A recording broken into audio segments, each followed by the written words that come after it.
Hello and welcome to another Writerly Witterings.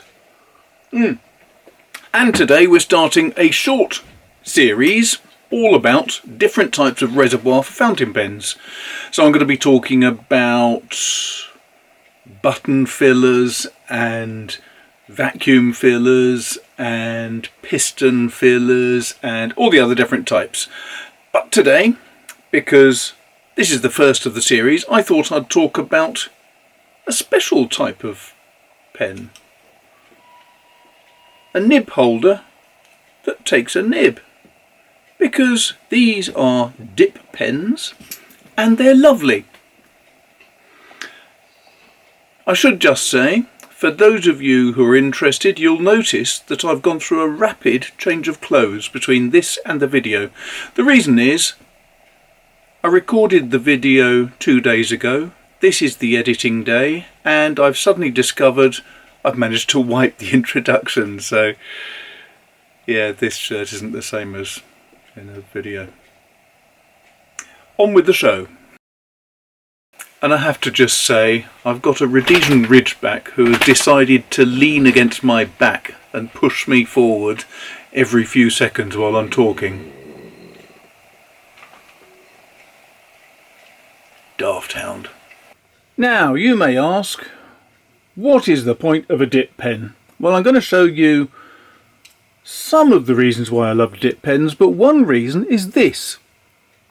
Now, this is something I picked up on eBay ridiculously cheaply. For some reason, the guy who owned it wanted to get rid of it, and he said that it was a brass inkwell and pen holder with, I think he said it was a pelican. Now, I've never seen a pelican looking quite like that. To my mind, that is very clearly a dragon. No idea whether it's a Welsh dragon or a Chinese dragon. I think it's probably Welsh from the look of it. But it's a delightful little set that came with a pair of inkwells, which are themselves rather glorious cut glass designs. It has a little tray at the front where you can put your nib holders, and I tend to keep a stock of nibs that sit in the tray, and I think it's delightful. I imagine this is the sort of design that a lot of desks would have had going back 100 odd years ago, with a light in the top so you can see what you're writing, and I think it's delightful. So that's one reason. If you're a collector and you like these things, then this is just another element of your collecting, isn't it? Often when I'm out, I will use one of these, which is a Uniball Needlepoint. And they are very lovely, both for sketching and for writing with, if you like really fine lines. Very convenient. However, I happen to like the old-fashioned approach, and very often when I go out and about, I will have a bottle of Indian ink and a nib holder, and in here is a selection of nibs.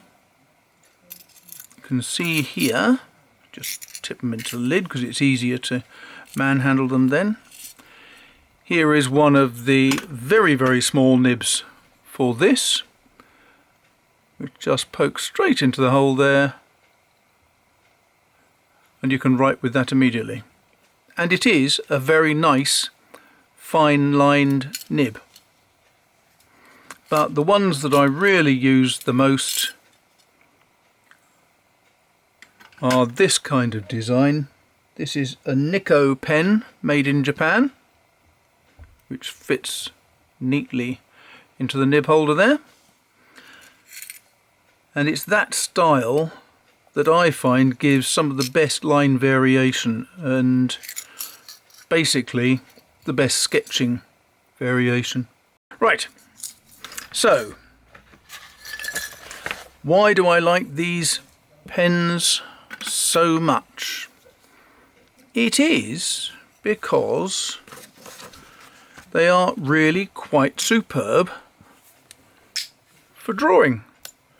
Now here I've got my travelling pot, which doesn't want to open itself because it's an old medicine bottle which is quite tight fitting. And in here we have quite a lot of Indian ink. Just going to be very careful. And no, I've managed to, of course, make a mess already.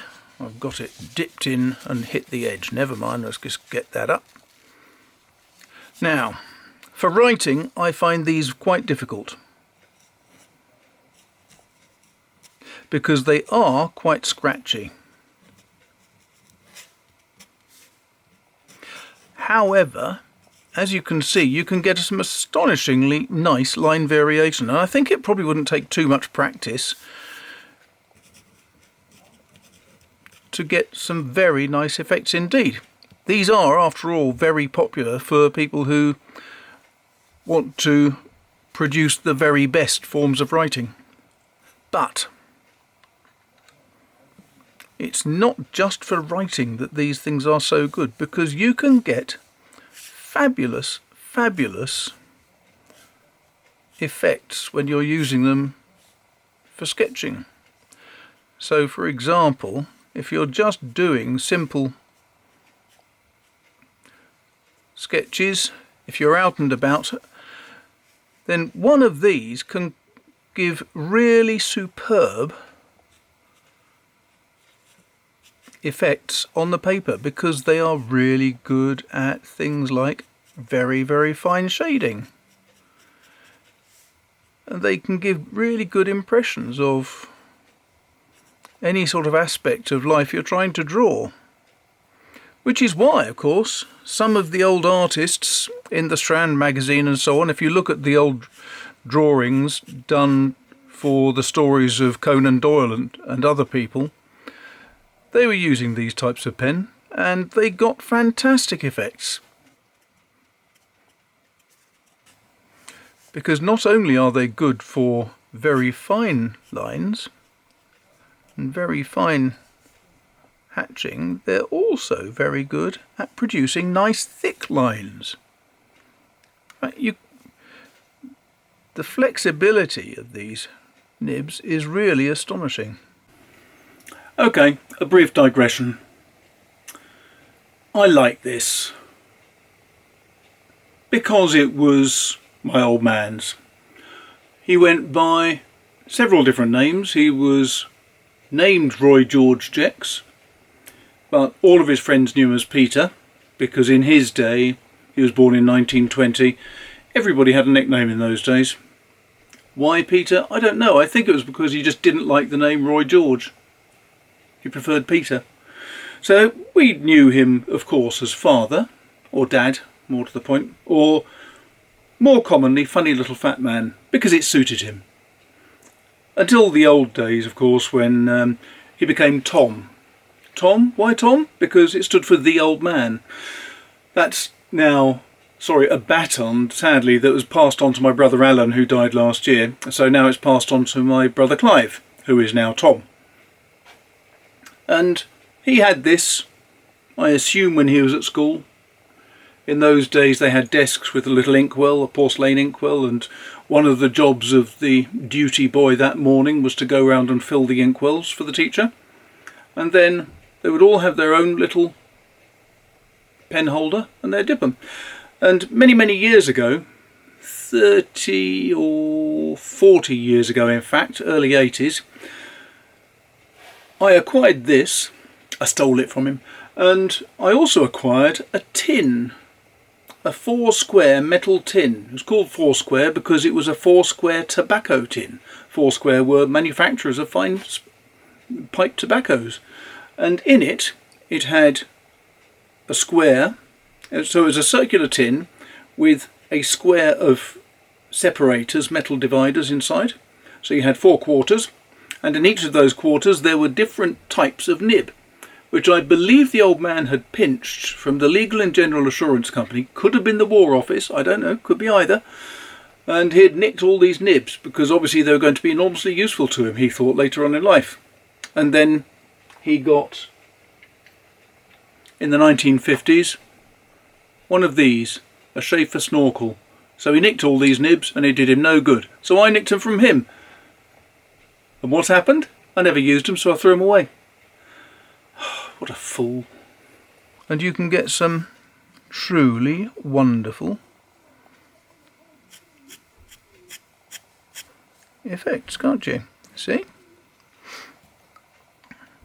So I really value these pens, not because they are the best for writing. They're not. But if you want to go out and about and sketch,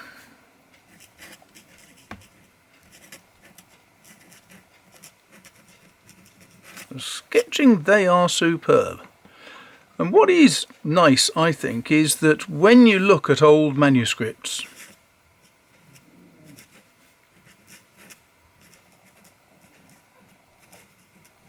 you will often notice the same sort of line variation.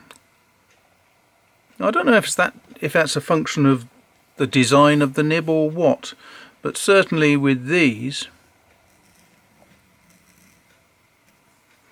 you do get a hugely impressive variety of impacts. And in fact, this is proving so enjoyable right now, I think I might be using this quite a bit for the next day or two, because it's just fun. What can I sketch next? That's the question. The only thing you have got to be careful of is with this Indian ink, it is absolutely bulletproof. It's like noodlers. Once you get it on your clothes, those clothes are wrecked for good. So just treat this stuff with caution. But the nice thing is, if you want to try a pen holder and pen, I'll put some prices and links down the bottom, but they're really cheap. The ink is cheap. The nibs are cheap. The nib holders, like this one from Tachikawa, a T25, they're really very, very good value. So if you want to try them out, you have no excuse. It's very easy. So there you have it. A very old-fashioned approach to writing, only marginally moved on from the quill, for which no doubt geese the world over are enormously grateful. A nib holder with a steel nib. A wonderful design, very simple. Amazing flexibility with this type of nib. And very, very reasonable. It's very cheap to buy. I think that there's something for me which is enormously attractive and appealing about this type of nib for writing. It is, I don't know, it's taking me back to a past time in history when people had more time on their hands and they could do such things. There are, of course, many other types of dip pen. There are glass ones, which are this sort of shape, and then the glass is formed with lots of ribs in it to come to a point, and each of the ribs holds ink, and they can write really surprisingly enormously well. I haven't actually got one, sadly, so I'm having to make do with this type of design, which is still very nice. But wonderfully good fun for sketching, and especially for sketching with watercolours, because if you use ink like this, which is the type of ink used for registers of births and deaths, it's called registrar's ink or Indian ink. It is bulletproof, and you can wash straight over it with watercolour and it won't dissolve or mark or anything. It's just fabulous stuff. So there you have it. The first type of pen that I'm talking about is one that doesn't actually have a cartridge of any sort or a reservoir. It just has a nib and holds a certain amount of ink underneath that nib, and that is the only reservoir you've got. But still a perfectly functional, workable type of pen, which is very useful for a lot of different people. Next, Well, that's going to be interesting. Do I talk about plunger pens, piston pens? Do I talk about rubber sleeved pens? Do I talk about wonderful designs like the Schaefer snorkels? No. I think I'm going to bring it back to basics, and the type of pen which is on offer for most pens nowadays is the cartridge converter. So next week, unless something else comes up, cartridge converters for you. Hope that was interesting. Thanks a lot for watching. If you're interested, you can help support the channel because it needs a bit of financial support by going down to the bottom and either connecting with Patreon or on PayPal. And if you really want to help, if you give it a like and a thumbs up and you subscribe and you share it and you hit the bell button so you're advised when the next video's coming through, it makes me happy. And whatever makes an author happy has to be a good thing. So please do that. And apart from that, I'll speak to you soon. Take care. Bye.